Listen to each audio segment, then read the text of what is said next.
sampai 11.30 Mas ya.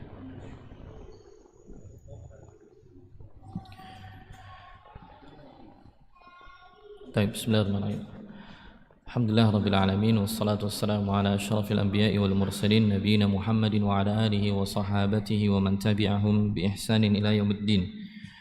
Kawan-kawan sekalian dimuliakan oleh Allah Subhanahu wa taala, monggo kita lanjut lagi di sesi yang kedua dari daurah Tafsirul Fatihah wa Qisaril Mufassal.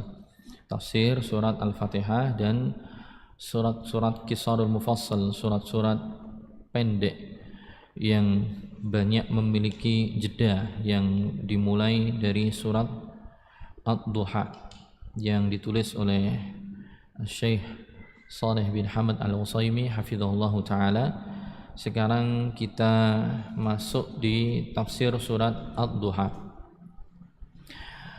Beliau membawakan hadis yang dikeluarkan oleh Bukhari dan Muslim an Jundub bin Sufyan, dari Jundub bin Sufyan radhiyallahu ta'ala anhu qala, beliau mengatakan, beliau bercerita, ishtaka Rasulullah sallallahu alaihi wasallam falam yakum lailataini aw thalathan. Nabi SAW mengeluhkan di sini maksudnya adalah maridhah ya. Dalam beberapa syarah hadis Nabi sedang ditimpa sakit, ya beliau sakit. Falam yakum lailataini aw thalathan, sampai karena alasan beliau sakit tersebut beliau tidak bisa sholat malam sampai 2 malam atau 3 malam. Jadi tidak bisa mendirikan sholat malam seperti biasa sampai berlalu 2 atau 3 malam. Diceritakan oleh Jundub. Faja'at imra'atun faqalat, lantas ya, kemudian datanglah seorang perempuan. Kemudian dia berujar, dia berkata, jadi beliau sampai tidak melaksanakan sholat 2 atau 3 malam, sholat malam maksudnya, plus juga sebenarnya adalah karena tidak ada wahyu yang baru, tidak ada wahyu yang baru yang turun.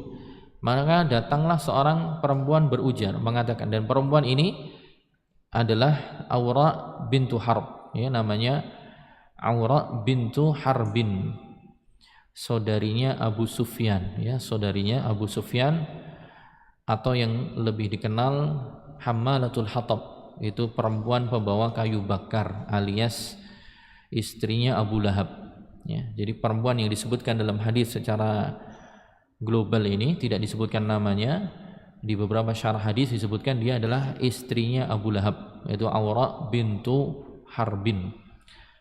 Dia ngomong kepada Nabi SAW, ya Muhammad, wahai Muhammad, inni la arju an yakuna syaitanuka qad tarakaka. Wahai Muhammad, saya sungguh-sungguh berharap ya, setanmu itu telah meninggalkanmu. Ini celaan ya, celaan mencela Allah Subhanahu wa taala, menamainya dengan setan. Maksudnya Allah Subhanahu wa taala sudah meninggalkanmu, sudah tidak ada wahyu lagi yang turun. Ya. Jadi dicela, diece sama perempuan istrinya dari Abu Lahab. Lam arahu ya. Lam arahu qarabaka, atau lam arahu qurbaka mundu lailataini aw thalathah. Saya tidak melihatnya di dekatmu. Lam arahu, atau saya tidak mendapatinya, saya tidak melihatnya di dekatmu semenjak 2 atau 3 malam ini. Yaitu karena maksudnya adalah karena tidak muncul wahyu yang baru, tidak ada kabar yang baru sehingga dia mencela. Kemudian Allah pun langsung menentang dan juga membalas statementnya perempuan ini, lantas langsung menurunkan surat ini Ad-Duha. Fa'anzalallah, lantas kemudian setelahnya Allah menurunkan wad-duha, demi waktu duha, wal laili idza saja, dan demi malam yang telah sunyi, ma wadda'aka rabbuka wa ma qala. Ya. Tuhanmu wahai Muhammad tidak meninggalkanmu ya. Tuhanmu wahai Muhammad tidak meninggalkanmu. Wa ma qala.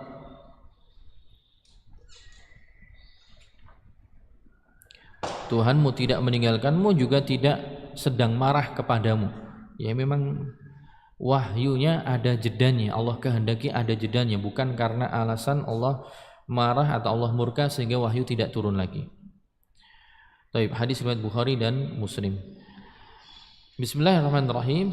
Dengan menyebut nama Allah yang Maha Pengasih lagi Maha Penyayang. Wadduha, Allah sampaikan di 11 ayat surah Ad-Duha, demi waktu duha. Wawunya wawul qasam. Wal laili idza saja, dan demi malam yang telah sunyi. Ma wadda'aka rabbuka wa ma qala. Tuhanmu tidaklah meninggalkan dirimu wahai Muhammad, juga tidak sedang marah atau murka padamu. Walal akhiratu khairun laka minal ula. Dan sungguh negeri akhirat itu lebih baik untukmu wahai Muhammad daripada negeri yang pertama, maksudnya kehidupan dunia. Wala sawfa yu'tika rabbuka fatardha. Dan sungguh kelak Tuhanmu akan memberikan kepadamu kenikmatan sampai engkau ridho dengan apa yang Allah berikan. Alam yajidka yatiman fa'awa. Tidakkah Allah SWT telah mendapati dirimu dalam kondisi yatim lantas Allah berikan perlindungan? Wa wajadaka dhallan fahada. Dan bukankah Allah telah mendapati dirimu dalam kondisi dhal, tersesat, lantas Allah berikan petunjuk? Wa wajadaka ailan fa'aghna. Dan bukankah Allah telah mendapati dirimu dalam kondisi fakir, ail, kemudian Allah cukupkan? Fa'ammal yatima fala taqhar. Adapun anak yang yatim maka janganlah engkau berbuat sewenang-wenang. Wa ammas sa'ila fala tanhar. Dan adapun orang yang meminta-minta maka janganlah engkau menghardiknya. Wa amma bi ni'mati rabbika fahaddits. Dan adapun dengan nikmat Tuhanmu, ya, nikmat Tuhan yang Allah berikan, yang Tuhan berikan, yang Allah berikan padamu, maka ceritakanlah. Taib. Kemudian Syekh Shalih bin Hamad Al-Utsaimin memberikan tafsirnya, aqsamallahu ta'ala bid-duha. Di dalam ayat ini Allah bersumpah dengan waktu duha. Allah bersumpah dengan waktu duha. Dan kita ketahui bersama, dan kawan-kawan juga saya yakin sudah menjadi rahasia umum, semua tahu bahwa makhluk tidak boleh bersumpah kecuali hanya kepada Allah SWT. Ya. Tapi Allah boleh bersumpah dengan makhluknya. Ketika Allah bersumpah dengan makhluknya, maka menunjukkan kebesaran objek yang menjadi sasaran sumpah. Menunjukkan bahwa objek yang menjadi sasaran sumpah itu punya keistimewaan dan keagungan tatkala Allah bersumpah dengannya. Tapi kalau makhluk maka tidak, ya, boleh bersumpah kecuali hanya dengan nama-nama Allah SWT atau dengan sifatnya. Makanya dalam hadis Nabi mengatakan, man halafa bi ghairillahi faqad asyrak. Barang siapa yang bersumpah dengan selain Allah maka dia telah berbuat kesyirikan. Karena konsekuensi sumpah itu adalah ada pengarahan pengagungan kepada objek yang dijadikan sasaran sumpah.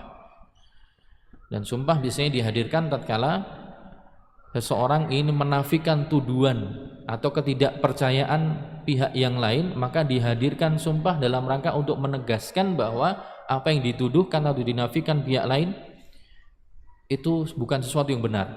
Maka dibutuhkan sesuatu yang agung yang diakui oleh kedua belah pihak sehingga dia bersumpah dan mengagungkan objek tersebut sehingga bisa dipercayai oleh lawan bicaranya. Dan pengagungan itu hanya menjadi hak Allah semata. Makanya kenapa tidak diperbolehkan bersumpah kecuali hanya kepada Allah saja. Baik. Di sini Allah SWT bersumpah dengan duha, waktu duha. Wa huwa ismu dhau'is syams. Duha itu sebenarnya adalah nama untuk cahaya matahari. Idza asyraqa wartafa. Tatkala dia mulai terbit dan meninggi. Tatkala dia mulai terbit dan meninggi. Cahaya matahari yang mulai terbit dan meninggi itu namanya duha. Makanya dalam bahasan salat isyraq ya, dalam balasan salat isyraq para ulama juga mengatakan salat isyraq atau salat syuruq itu adalah sebenarnya salat duha di awal waktu. Salat duha di awal waktu karena memang ada kesamaan maknanya. Wal muradu bihi huna an-naharu kulluh. Tapi yang dimaksudkan di sini bukanlah hanya Allah bersumpah dengan waktu duha itu tatkala meningginya matahari saja, enggak, tapi Allah bersumpah dengan waktu siang secara keseluruhan. Secara totalnya keseluruhan waktu siang. Tapi Allah menyebutkan sebagian dari bagian waktu siang tersebut, ya.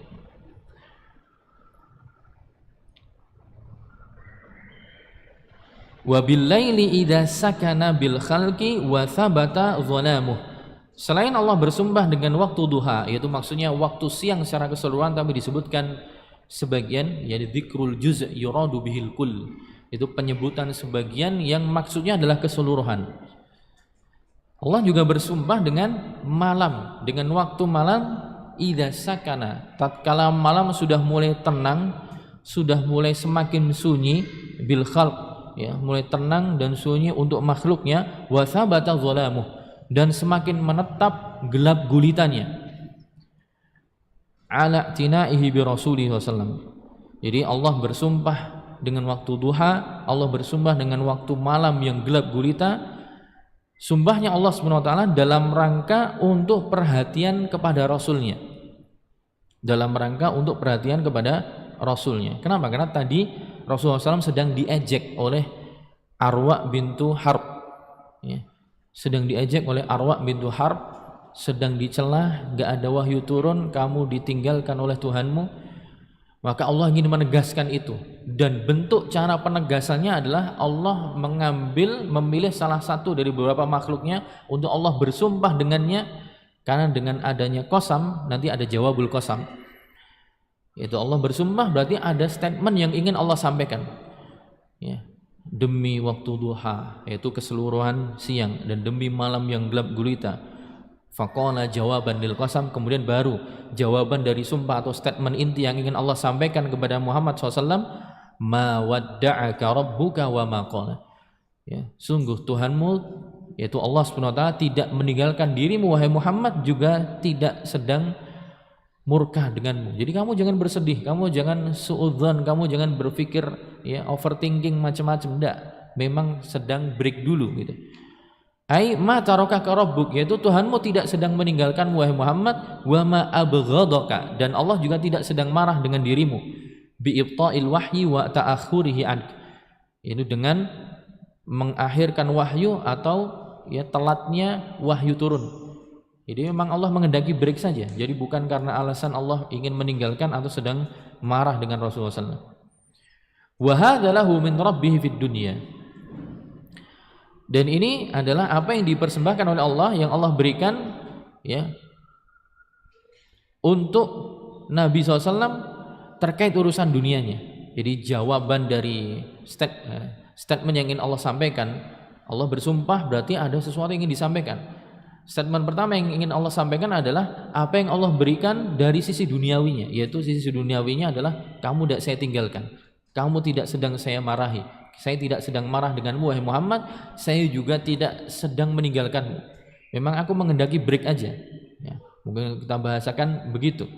Tsumma basyarahu, kemudian setelahnya Allah memberikan kabar gembira kepada Nabi Muhammad SAW bima lahu fil akhirah. Kalau tadi Allah membicarakan Nabi Muhammad SAW tentang kabar gembira bahwa Nabi Muhammad tidak sedang dibenci, tidak sedang dimurkai, tidak sedang ditinggalkan, itu urusan dunianya, terkait masa dunia. Kemudian setelahnya Allah berikan kabar gembira tentang perkara akhiratnya.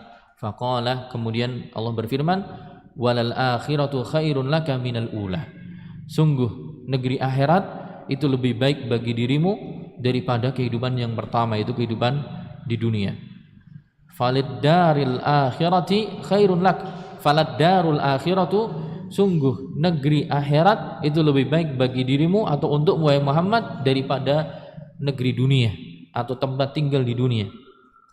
Wala saufa yu'tika rabbuk, dan sungguh nanti Allah akan memberikan kepadamu wahai Muhammad.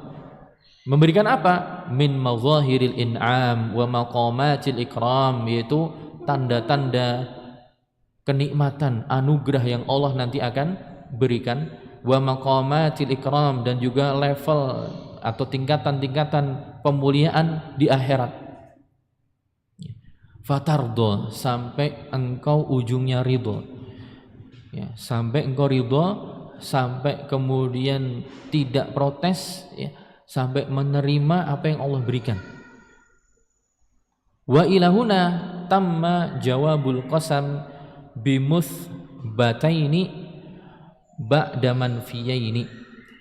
Maka sampai titik ini, ya, sampai titik ini tamma jawabul qasam, telah kelarlah atau telah sempurnalah jawaban dari sumpahnya Allah Subhanahu wa taala. Jadi sumpahnya Allah karena ingin menyampaikan statement yang butuh penegasan, Allah bersumpah wadduha wal-laili idza saja. Maka setelah ada qasam, ada sumpah, Allah menjawab. Jawaban dari sumpahnya, statementnya adalah bimuthbataini, yaitu dengan dua jawaban yang sifatnya penetapan, bukan penafian. Dua hal yang ditetapkan oleh Allah Subhanahu wa taala, ya, adalah bahwa negeri akhirat itu lebih baik bagimu daripada negeri dunia, dan juga bahwasanya Allah akan memberikan untukmu nanti di akhirat sampai engkau ridho. Ini dua hal yang ditetapkan, itsbat. Ba'da manfiyaini, setelah sebelumnya Allah berikan jawaban dengan penafian, yaitu penafian sesuatu yang negatif, yaitu ma wadda'aka, Allah tidak meninggalkanmu, ya, wa ma qala, dan juga Allah tidak murka dengan dirimu. Jadi Allah menjawab atau Allah menyampaikan statement yang ingin disampaikan oleh Allah dalam firman-Nya sebagai bentuk penegasan dari uslub qasam sebelumnya. Jawabannya adalah Allah menjawabnya dengan cara ada dua hal dengan gaya penafian, ya, yaitu menafikan negatif yang ujungnya berarti ke arah positif, kemudian dengan isbat atau penetapan hal yang positif secara langsung tanpa ada penafian. Setelah itu kemudian thumma syara'a yudzakiruhu bimamtanna bihi alaihi fid dunya. Thumma syara'a, kemudian Allah memulai. Syara'a bimakna bada'a, ya, kemudian Allah memulai yudzakiruhu, memulai mengingatkan Nabi Muhammad SAW bimamtanna bihi alaih, dengan apa yang Allah anugerahkan dengannya kepada Nabi fid dunya, tatkala di dunia. Jadi setelah membantah statementnya yang disampaikan oleh Arwa bintu Harb, kemudian Nabi ditenangkan, kemudian Allah mulai mengingatkan kepada Nabi Muhammad SAW bimamtan nabiha alaih, dengan apa saja yang Allah telah anugerahkan dan Allah beri nikmat untuk Nabi SAW tatkala di dunia, sudah dapat apa saja. Kemudian Allah mengatakan alam yajidika, bukankah dia Allah SWT telah mendapati dirimu, ya. Alam di sini, pertanyaannya di sini adalah istifham takrir, yaitu pertanyaan untuk pengakuan, ya, pertanyaan yang tujuannya untuk dijawab dengan pengakuan bahwa iya memang saya dapat itu, gitu. Bukan pengingkaran. Alam yajidka ai wajadaka, bukankah Allah SWT telah mendapati dirimu yatiman, dalam kondisi yatim, la ummalaka wala aba, yatim yang tidak memiliki ibu juga tidak memiliki ayah, bal mata abuhu wa huwa hamlun, bahkan Nabi Muhammad SAW meninggal ayahnya dalam kondisi beliau masih dalam kandungan. Dan ini adalah level keyatiman yang paling tinggi dan paling parah, yaitu tatkala seorang anak sama sekali belum pernah melihat ayahnya karena ayahnya meninggal tatkala masih dalam kandungan. Bal mata abuhu wa huwa hamil, bahkan, ya, bapaknya meninggal tatkala beliau masih dalam kandungan. Wa matat ummuhu wa huwa saghirun, dan ibunya pun juga akhirnya meninggal dalam kondisi beliau masih kecil. La yaqdiru 'alal qiyami bimasalihi nafsih, dalam kondisi masih kecil yang belum punya kemampuan untuk mengurusi dirinya sendiri, ya. Karena Nabi SAW ditinggal wafat ibunya umur 6 tahun. Ketika umur 6 tahun, tatkala diajak oleh ibunya Aminah untuk pergi ke keluarga ibunya di Madinah selama beberapa waktu, sampai kemudian pas pulang menuju Mekkah, Di tengah jalan ibunya sakit parah, meninggal dan dikuburkan di daerah, kalau saya tidak silap namanya Al-Abwa, daerah namanya Al-Abwa, dikuburkan di situ. Waktu itu Nabi SAW umurnya masih 6 tahun. Jadi ditinggal wafat ayahnya dalam kondisi masih dalam kandungan, ditinggal ibunya nanti atau setelahnya ketika beliau umur 6 tahun. Fa'awa, kemudian dalam kondisi yatim, kemudian Allah memberikan perlindungan kepadanya. Gimana perlindungannya? Bi andammaka ila man yakfuluka, yaitu dengan memindahkan dirimu atau menghimpunkan dirimu wahai Muhammad, yaitu Allah menghimpunkan dirimu kepada orang yang menjadi penjaminmu. Jadi dihimpunkan Nabi SAW kepada orang yang menjadi penjaminnya Nabi Muhammad SAW.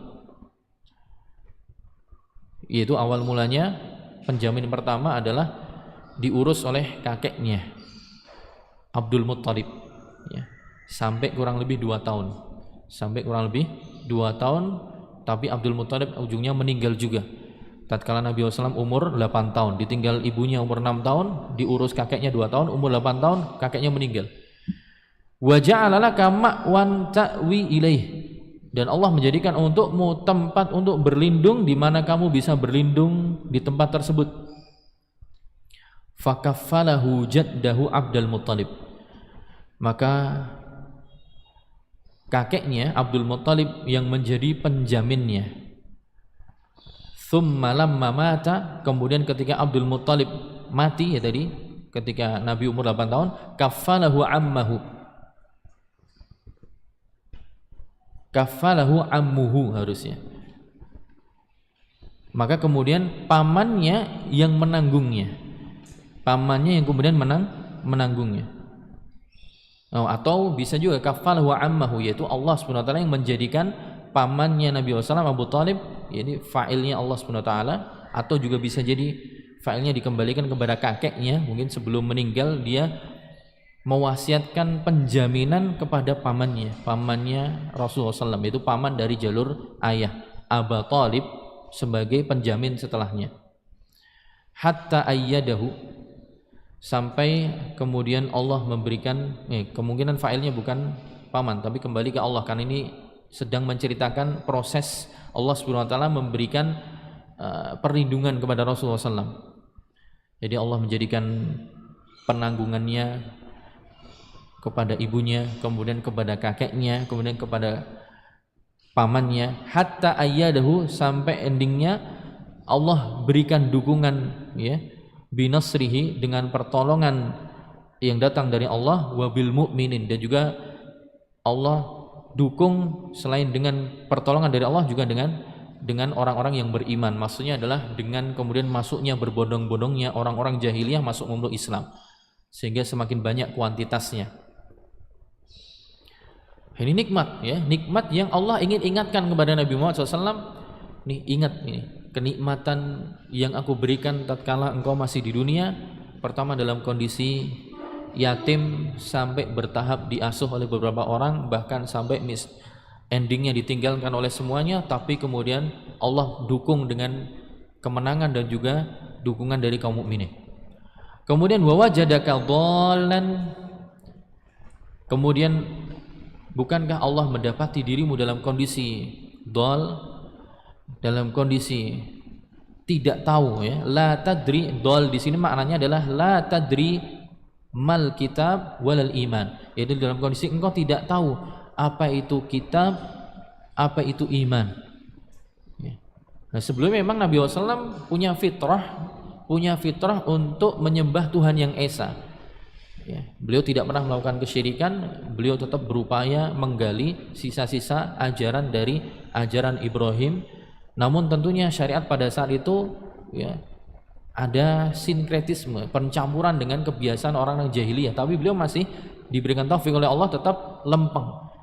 Tapi belum tahu ajaran Islam yang kemudian ujungnya diwahyukan kepada beliau, kemudian beliau bisa serapi, pahami, amalkan sampai disebarkan. Jadi ini yang kemudian dinamakan dalam Al-Quran, Allah dapat di dirimu dalam kondisi dhal, yaitu maksudnya la tadrimal kitab. Sebelumnya kamu belum tahu apa itu Al-Quran, belum tahu itu iman seperti apa. Fahada, sampai akhirnya Allah memberikan petunjuk, padamu, ai fadallaka wa arsyadaka, itu sampai Allah kemudian tunjukkan untukmu dan Allah arahkan untukmu atau arahkan dirimu. Wa anzala 'alaikal kitaba wal hikmah, dan ujungnya Allah turunkan untukmu Al-Qur'an dan juga al-hikmah, yaitu hadis. Allah turunkan untukmu Al-Qur'an dan hadis.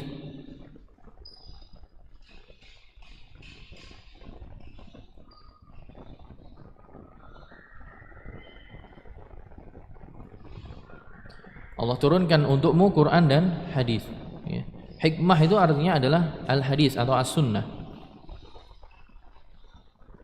Sebagaimana tafsiran para ulama tatkala mereka memahamkan atau menjelaskan ayat kedua ya di surat Al-Jumu'ah, walladzi ba'atsa fil ummiyina rasulan minhum yatslu 'alaihim ayatihi wa yuzakkihim wa yu'allimuhumul kitab wal hikmah. Dialah Allah Subhanahu wa taala yang telah mengutus dari orang-orang yang ummi, yang tidak paham baca tulis, diutus dari orang-orang model seperti itu seorang rasul dari kalangan mereka, yatslu 'alaihim ayatihi, yang kemudian membacakan untuk mereka ayat-ayat Allah, wa yuzakkihim wa yu'allimuhumul kitab, dan mengajarkan kepada mereka al-kitab wal hikmah, mengajarkan Al-Quran dan hikmah. Wal hikmah kata para ahli tafsir artinya adalah al-hadis atau as-sunnah. Jadi diturunkan kepada Nabi SAW Al-Quran dan sunnah dan hikmah. Wa 'allamaka ma lam takun ta'lam, dan Allah juga mengajarkan kepadamu apa yang dahulu kamu sebelumnya tidak ketahui. Kemudian Allah juga mengingatkan lagi nikmat yang lain, wa wajadaka 'ailan, dan bukankah Allah juga mendapati dirimu dalam kondisi fakir wahai Muhammad, fa'aghna, kemudian Allah kayakan, Allah cukupkan, bima saqa ilaihi minar rizq, yaitu dengan apa yang Allah limpahkan untuk Nabi SAW dari rizki yang ada, wa qanna'aka bihi, dan Allah jadikan ya engkau merasa puas dan merasa cukup ya, dengan rizki tersebut ya. Jadi sebelumnya fakir kemudian menjadi kaya, dicukupkan. Baik ketika kemudian ada beberapa tafsir yang mengatakan di antara bentuk pengkayaan atau pengayaan yang Allah berikan kepada Nabi SAW, yaitu dipasangkan dengan Khadijah, seorang perempuan saudagar yang punya kekayaan, yang kemudian Nabi punya kecukupan dengan menikah dengan beliau. Sebagaimana awal-awal dakwah yang menjadi donatur dakwahnya adalah Khadijah radhiyallahu taala anha, di mana orang-orang dekatnya menolak dan menentang, bahkan apalagi mensupport ya, menerima aja tidak mau, tapi yang mensupport secara materi itu Khadijah radhiyallahu taala anha. Kemudian waman awaka wa hadaka wa aghnaka fahaqquhu muqabalatu ni'matihi bisyukr. Setelah menyebutkan beberapa kenikmatan yang Allah telah limpahkan dan anugerahkan kepada Nabi SAW di dunia, kemudian Syekh Shalih bin Hamad Al-Utsaimin mengatakan waman awaka, dan barang siapa atau siapa pihak yang telah memberikanmu perlindungan wahai Muhammad, wahadaka, dan pihak yang telah memberimu petunjuk wahai Muhammad, wa aghnaka, dan pihak yang telah memberikan kecukupan bagimu wahai Muhammad, fahaqquhu muqabalatu ni'matihi bisyukr, maka hak dari pihak yang telah menggelontorkan semua itu, muqabalatu ni'matihi bisyukr, maka hendaknya engkau membalas kenikmatan yang sudah diberikan dengan rasa syukur. Ini setelah banyak hal ini ya, janji perkara akhirat, bahkan juga kenikmatan dunia, setelah itu semua maka pihak yang telah menggelontorkan semuanya itu dia berhak untuk dibalas atau mendapatkan timbal balik dengan engkau bersyukur kepadanya. Wa minhu ma dzakarahu Allah azza wa jalla, dan diantaranya apa yang Allah sebutkan dalam firman-Nya, fa ammal yatima fala taqhar. Bentuk rasa syukurnya adalah dengan berperilaku dengan pihak lain, yaitu bagaimana cara berinteraksi dengan orang lain, bermuamalah dengan orang lain. Di antaranya adalah ketika bertemu dengan anak yatim. Fa ammal yatima fala taqhar. Setelah kebaikan yang ada tadi wahai Muhammad, tatkala atau adapun anak yatim misalnya engkau mendapatinya, maka janganlah engkau berbuat sewenang-wenang. Ai la taghlibhu musian muamalatahu, yaitu janganlah engkau menindasnya, la taghlibhu, janganlah engkau menindasnya, musian muamalatahu, yaitu dengan cara berlaku buruk dalam memperlakukannya. Janganlah engkau menindasnya dan juga berbuat buruk, berperilaku buruk dalam berinteraksi dengan anak yatim. Wa ammas sa'ila, adapun orang yang meminta-minta, ya. Orang yang meminta-minta di sini Syekh Utsaimin mengatakan andinin au dunya, baik orang yang meminta-minta atas dasar agama atau atas dasar dunia, atau meminta-minta bagian dari sifatnya keduniaan atau yang sifatnya keagamaan. Bagaimana maksudnya? Saya baca komentar di tafsir yang lain, di tafsir Sa'di dikatakan huwa hada yadkhulu fihi sa'il lil mal wa sa'il lil ilm. Jadi maksudnya orang yang meminta-minta jangan engkau hardik. Meminta-minta di sini ada dua kemungkinan, yaitu minta sifatnya duniawi, yaitu minta harta, atau minta sifatnya keagamaan, yaitu maksudnya minta ilmu, maksudnya minta diajari, minta seorang murid ingin dapat ilmu dari gurunya, ingin diajari bidang keilmuan tertentu, ya. Fala tanhar, maka jangan engkau menghardiknya. Kalau yang minta-minta ini minta-minta masalah keduniaan, jangan dihardik kalau memang tidak bisa memberi. Misalnya mau menolak, tolak dengan halus. Sebagaimana juga guru, ustadz, atau orang yang berilmu, ketika ada orang yang datang meminta untuk diajari, meminta untuk diarahkan, kalau memang qadarullah belum ada waktu yang cukup, belum ada kesempatan yang memadai, mau menolak, maka tolaklah dengan baik.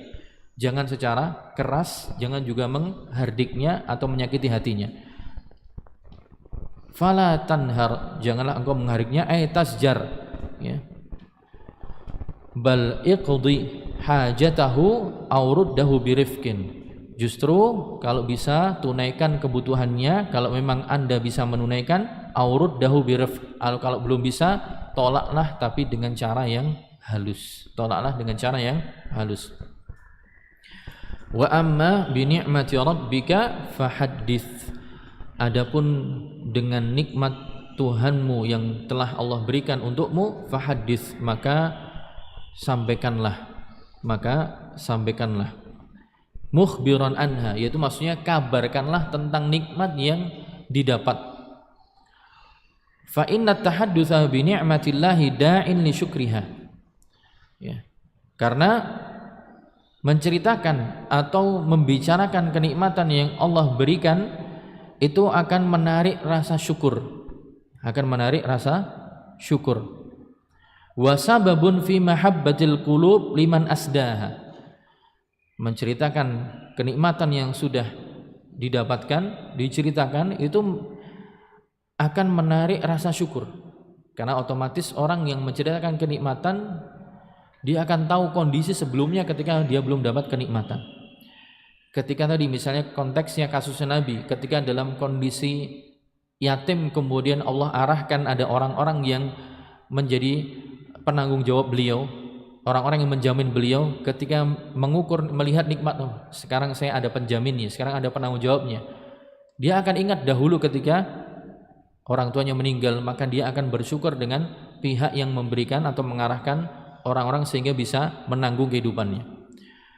Ketika dia mengingat sekarang alhamdulillah berkecukupan, maka dia akan ingat kondisi sebelumnya ketika kondisi susah, ya.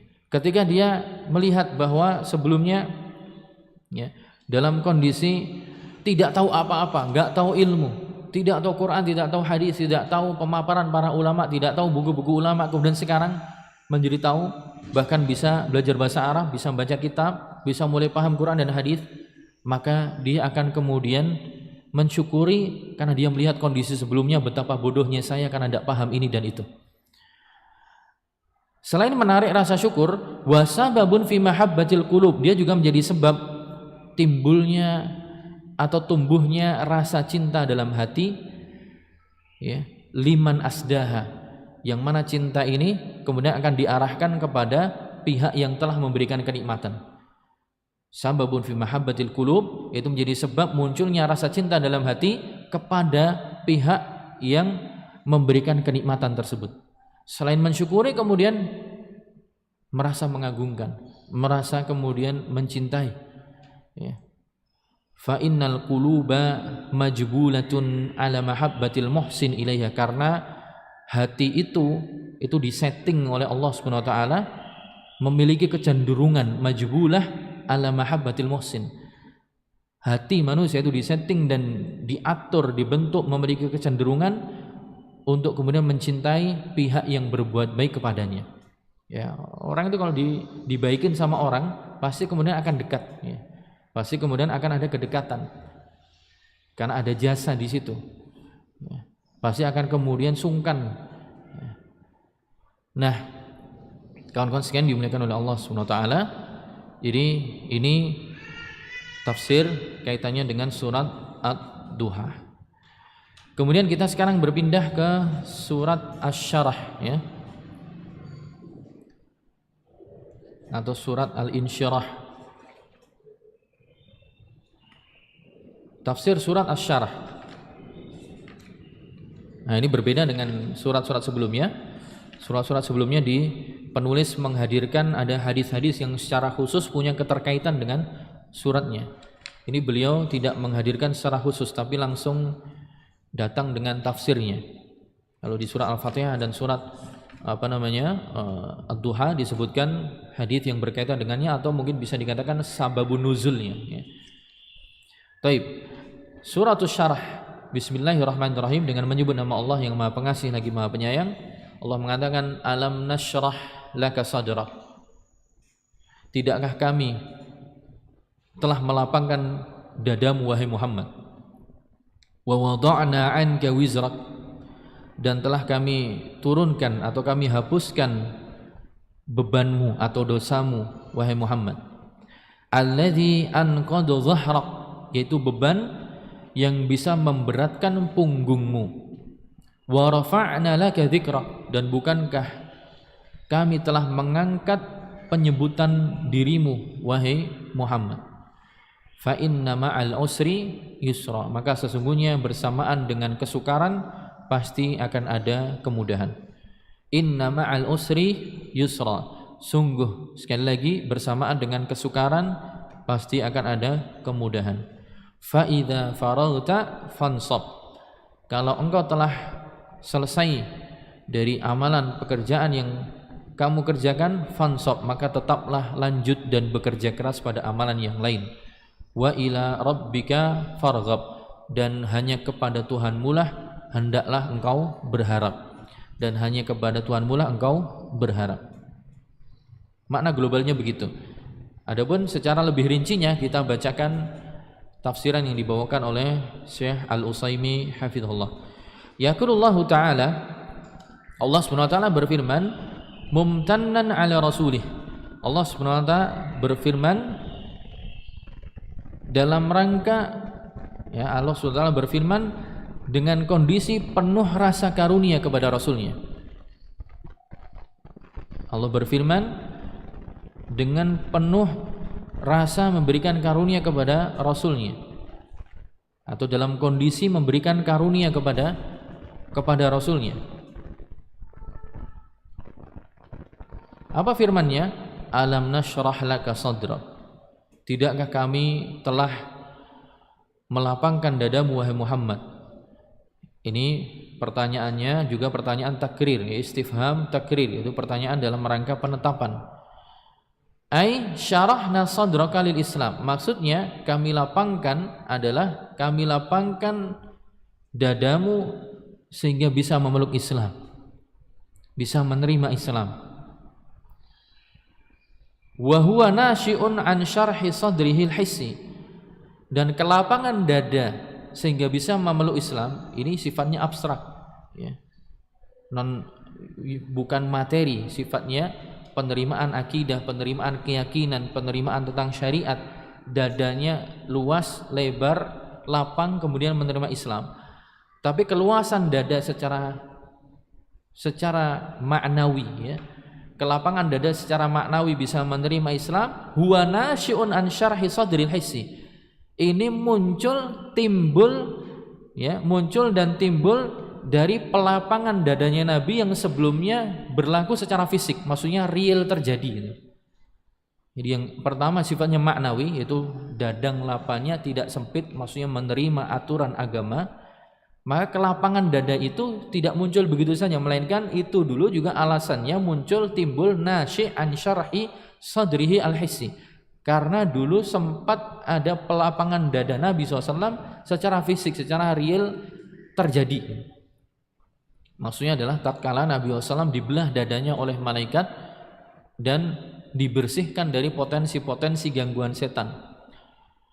Dan ini disebutkan alladzi waqa'a marratain, kata Syekh Shalih bin Hamad Al-Utsaimin, hal itu terjadi dua kali. Hal itu terjadi dua kali, itu pembelahan dada Nabi, syaqqu sadri Nabi SAW.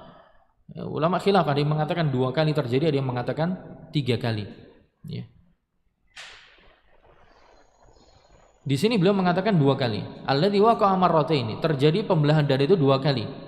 Ulahuma fi sigharihi. Yang pertama pembelahan dada Nabi SAW oleh malaikat Jibril terjadi ketika Nabi masih belia, masih kecil. Lamma kana mustardi'an atau mustardu'an, ketika dahulu beliau statusnya masih menyusu fi Bani Sa'ad, yaitu ketika dibawa oleh Halimah Sa'diyah untuk disusui, ya, di kabilah Bani Sa'ad. Ya, Nabi disusui di kabilah Bani Sa'ad. Awal mulanya sampai umur 2 tahun. Tapi karena Halimah mendapati ada banyak keberkahan ketika bersama Nabi, maka ketika dikembalikan kepada Aminah, mereka nego dengan Aminah untuk minta tetap masih dibawa lagi. Ya, sampai kemudian umur-umur mungkin ya balita, ya umur-umur balita, ketika Nabi SAW bermain dengan saudara sepersusuannya, yaitu anaknya Halimah, di belakang rumah tiba-tiba datang 2 orang yang memakai baju putih. Ya, ini disebutkan dalam buku-buku sirah, ya. Memakai baju putih, membawa piring besar yang ada esnya. Kemudian Nabi SAW tiba-tiba ditangkap, dibelah dadanya, kemudian dibersihkan. Sampai saudara sepersusuannya ketakutan, ya, ketakutan manggil ibunya Halimah bahwa saudara sepersusuannya itu Muhammad SAW sedang dibunuh orang, gitu. Ya, maka kemudian karena alasan itu Halimah Sa'diyah merasa takut nanti keamanan Nabi terancam, takut ada apa-apa, ujungnya kemudian dikembalikan kepada Aminah, ibunya Nabi SAW. Itu kejadian pertama. Watsaniyah lailata usriya bihi. Kejadian yang kedua, dibelahnya dada Nabi adalah lailata usriya bihi, yaitu malam di mana Nabi SAW diperjalankan di malam hari. Asra yusri itu artinya diperjalankan di malam hari. Itu malam di mana Nabi SAW diperjalankan di malam hari. Fi Makkah baina yadail Isra, yaitu tatkala Nabi di Makkah baina yadail Isra, ketika mau proses akan diperjalankan, ya, minal Masjidil Haram ilal Masjidil Aqsa alladzi barakna haula, yaitu diperjalankan dari Masjidil Haram ke Masjidil Aqsa, ya, yang Allah berkahi lingkungan di sekitarnya. Itu keadaan kedua ketika dada Nabi dibelah. Rawahuma Muslimun, ya. 2 peristiwa sejarah ini diriwayatkan oleh Imam Muslim bahwa faqahul Bukhari, dan disepakati oleh Imam Bukhari fi tsaniyah, ya, pada kisah yang kedua. Pada kisah yang kedua disepakati oleh Imam Bukhari. Jadi di sini disebutkan 2. Tapi dalam beberapa pendapat ulama yang lain, Nabi SAW itu dicuci, ada yang mengatakan dibelah dadanya 3 kali. Yaitu pas waktu kecil di kabilah Bani Sa'ad, kedua pas sebelum Isra Mi'raj, ketiga ada yang mengatakan ketika pas di Gua Hira, ya, di Gua Hira ketika sebelum menerima wahyu 5 ayat pertama surat Al-Alaq. Itu. Jadi ada yang mengatakan 3 kali. Alam nashrah laka sadrak, bukankah kami telah melapangkan dadamu wahai Muhammad.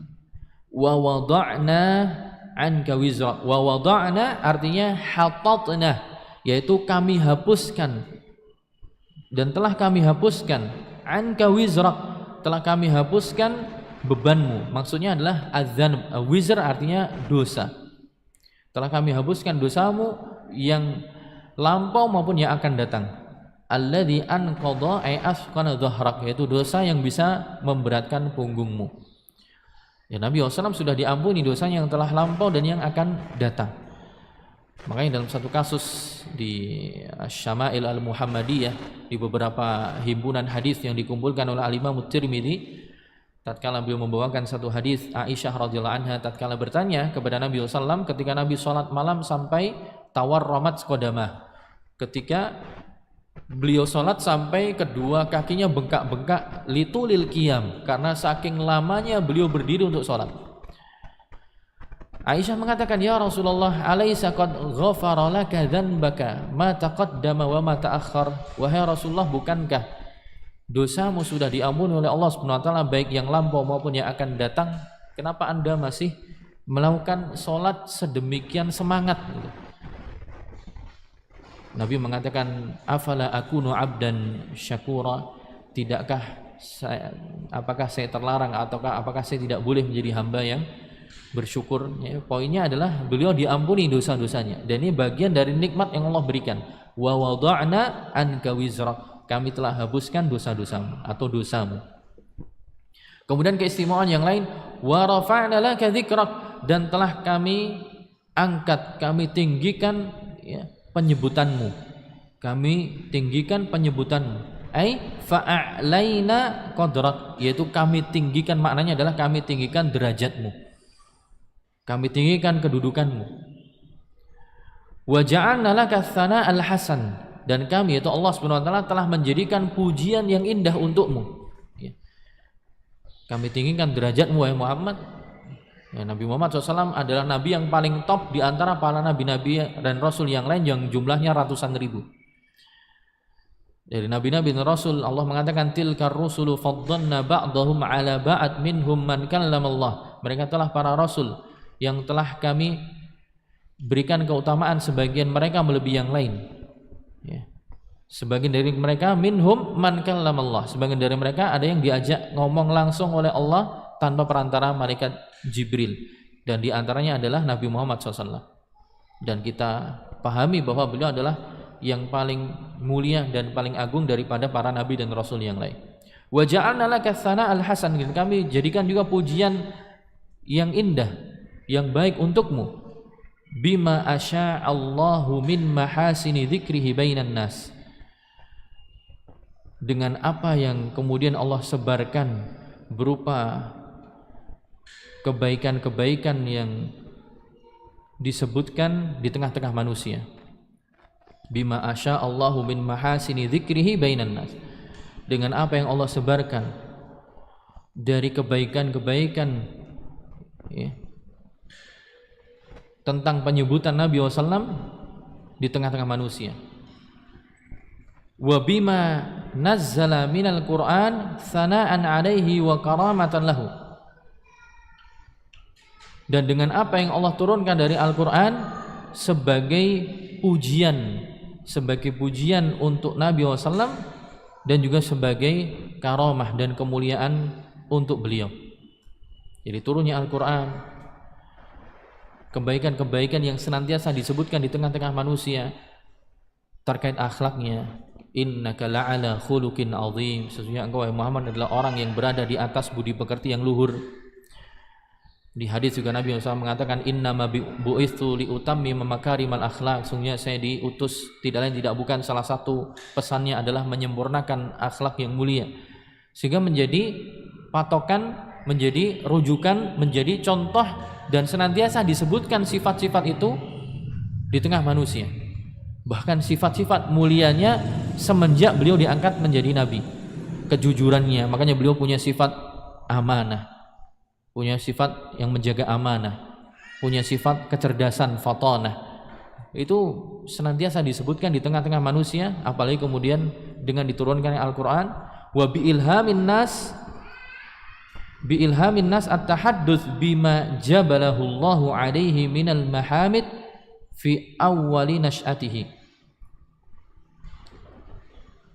Jadi Allah tinggikan juga kedudukan Nabi SAW dengan cara, salah satu cara lainnya adalah dengan mengilhamkan, Allah mengilhamkan kepada manusia at-tahadduts, untuk senantiasa membicarakan ya, untuk senantiasa membicarakan Nabi SAW bima jabalahullahu alaihi, untuk senantiasa membicarakan dengan apa yang telah Allah tanamkan pada diri Nabi Muhammad SAW minal mahamid, berupa karakter-karakter yang terpuji atau sifat-sifat yang terpuji fi awwali nash'atih, bahkan semenjak ya beliau tumbuh, sejak beliau tumbuh. Jadi bentuk peninggian derajat yang Allah berikan kepada Nabi Muhammad SAW tadi, yaitu Allah jadikan untuk Nabi pujian yang baik secara khusus. Kemudian Allah sebarkan kebaikan-kebaikan penyebutannya di tengah manusia. Juga dengan cara peninggian derajatnya adalah dengan cara Allah menurunkan Al-Quran sebagai bentuk pujian kepada Nabi dan juga pemuliaan kepadanya. Dan juga yang lain adalah dengan mengilhamkan kepada manusia untuk senantiasa membicarakan atas apa yang telah ditanamkan dan ditentukan oleh Allah Subhanahu wa taala dalam diri Nabi berupa mahamid, hal-hal yang terpuji semenjak beliau tumbuh, semenjak kecil. Wa min a'dhami dzalik, tapi yang paling agung dari itu semua, annallaha qarana dzikrahu bi dzikrihi. Yang paling agung dari itu semua, tatkala Allah Subhanahu wa taala menyandingkan penyebutannya bi dzikrihi. Tatkala Allah menyandingkan penyebutan Nabi SAW dengan penyebutan Allah Subhanahu wa taala fi syahadatain, dalam dua kalimat syahadat. Jadi disandingkan. Maka tidak cukup seorang bersyahadat kemudian bisa masuk Islam hanya menyebutkan bagian pertama, asyhadu an la ilaha illallah saja enggak cukup, harus juga bagian yang kedua, juga bersaksi bahwa Muhammad SAW adalah hamba dan utusannya. Dan ini adalah derajat tertinggi atau cara tertinggi Allah meninggikan derajat Rasulullah SAW, yaitu menyandingkan penyebutan Nabi SAW dengan setelah disebutkan nama Allah Subhanahu wa taala. Walahu fi qulubi ummatihi minal mahabbah, dan beliau Rasulullah SAW punya tempat ya, di hati umatnya minal mahabbah wa ta'zim, berupa rasa cinta dan pengagungan.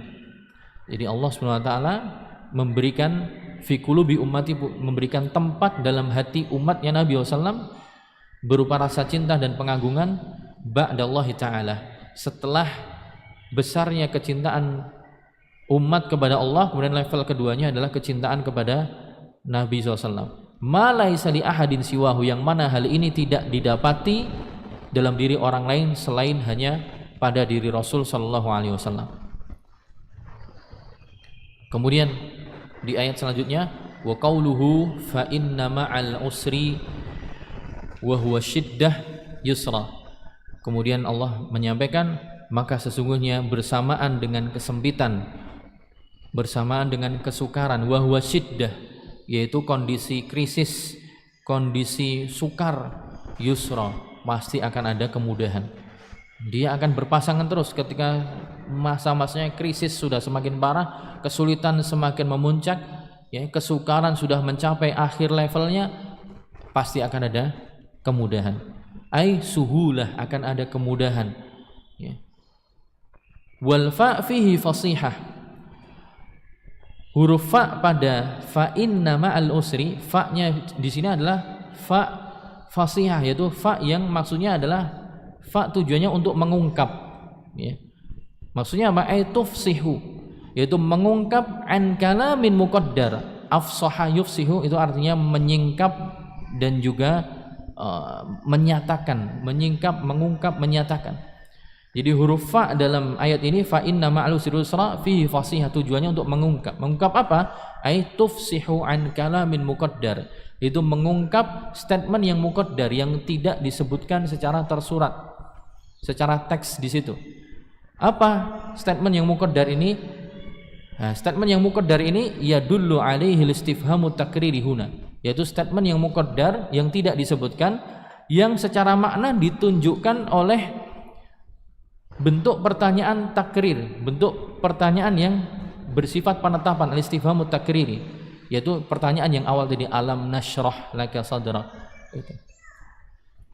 Ai idza alimta hadza, yaitu maksudnya kalau kamu sudah tahu hal ini wahai Muhammad, wa taqarrara, Takarrar maksudnya tabayyana, dan sudah jelas. Kalau kamu sudah tahu hal ini, sudah gamblang dan sudah jelas, fa'lam annal yusra musahibun lil usra. Ketahuilah bahwasanya kemudahan itu senantiasa diiringi dengan kesukaran, senantiasa ditemani dengan kesukaran. Fal usrul ladzi ahidtahu wa alimtahu, maka kesukaran yang engkau kenal dan engkau ketahui, saya ja'aluhu Allahu yusra, maka nanti kelak akan Allah jadikan itu menjadi kemudahan. Kesukaran yang sedang dihadapi, yang engkau ahidtahu, engkau ketahui, alim tahu, dan engkau kenal, saya ja'aluhu Allahu yusra, ke depan akan Allah jadikan menjadi sesuatu yang mudah. Wa tankiru lit ta'zim. Kenapa diksi yusr di sini Allah pilih bukan dengan alif lam di ta'rif, tapi disebutkan secara nakirah, fa inna ma'al usri yusran gitu. Kenapa disebutkan dengan bentuk nakirah? Hikmahnya kata Syekh Shalih bin Hamad Al-Utsaimin, lit ta'zim, tujuannya dalam rangka pengagungan. Itu bahwa kemudahan itu pasti akan datang. Kemudahan itu pasti akan datang. Ini pengaguan bahwa Allah pasti akan mendatangkan hal yang mudah itu setelah melewati segala bentuk dan ragam kesukaran dan kesulitan yang dihadapi. Kemudian faedah untuk pengulangannya, wa fi tikrariha, kemudian faedah pengulangannya, fa inna ma'al yusri yusra, inna ma'al yusri yusra, adalah ta'kidun litahqiqit tiradi hadzal wa'di wa umumihi, yaitu penyebutannya berulang adalah dalam rangka takkid, yaitu penegasan, litahqiqit tiradi hadzal wa'd, penegasan dalam rangka merealisasikan konsistensi janji, ittiradi hadzal wa'd, konsistensi janji Allah, wa umumihi, ya, dan keumumannya, berlaku umum dalam semua hal. Jadi ketika Allah mengulangi itu bentuk penegasan janji dari Allah Subhanahu wa taala bahwa Allah akan merealisasikan itu. Ketika ada kesukaran, tidak akan itu konsisten begitu terus. Pasti kemudian akan datang kemudahan. Dan itu Allah pasti konsisten dalam semua kondisi. Namanya kesulitan, ujungnya pasti akan ada kemudahan dalam banyak hal. Wa umumihi. Dan ini mencakup secara umum, tidak terkhusus dalam hal tertentu. Berarti bisa dipahami bahwa ini berlaku dalam semua hal, baik yang sifatnya duniawi maupun sifatnya ukhrawi. Sifatnya duniawi, orang yang sukar membangun usaha, bangun relasi, keluarkan dana sekian dan sekian sampai terkuras dompetnya, tabungannya, terkuras waktunya, ya. Kalau ini dipahami secara umum sebagaimana tafsiran dari beliau, maka ujungnya pasti akan datang masa dia nanti sukses. Dan itu dalam realita di lapangan kita mendapati orang-orang yang seperti itu. Bahkan Allah berbuat adil, tidak hanya berlaku bagi orang mukmin, orang-orang kafir pun begitu. Ya, orang-orang kafir ketika mengerahkan seluruh waktunya, effortnya, waktunya, uangnya, kesempatannya untuk buka usaha, untuk bisnis, ujung-ujungnya kemudian Allah balas mereka, bisa unggul dalam bisnisnya, bisa unggul dalam teknologinya, bisa unggul dalam pendidikannya. Maka di sini Allah konsisten untuk memberikan janji bahwa setelah masa sukar pasti akan ada masa mudahnya.